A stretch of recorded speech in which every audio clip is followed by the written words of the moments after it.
Marami ang creator na nakapanood sa gustong matuto sa tamang oras ng pag-upload. Maraming tutorial tayong napapanood. Nagsasabi sila ng oras kung kailan dapat ang tamang oras ng pag-upload.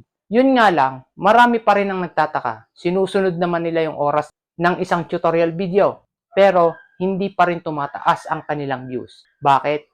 Dahil magkakaiba ang bawat content creator. Kahit parehong oras kayo nag-upload, magkaiba kayo ng resulta.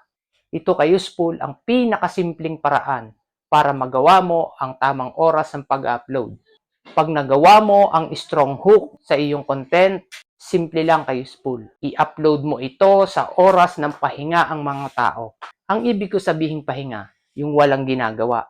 Yung sa palagay mong oras na hindi busy, oras na hindi nagtatrabaho, oras na gising pa kung gabi. Hindi ako magbibigay ng eksaktong oras. Ikaw mismo sa sarili mo ang makakaalam kung anong oras ka dapat mag-upload. Mauobserbahan mo yan sa mga content na ini-upload mo.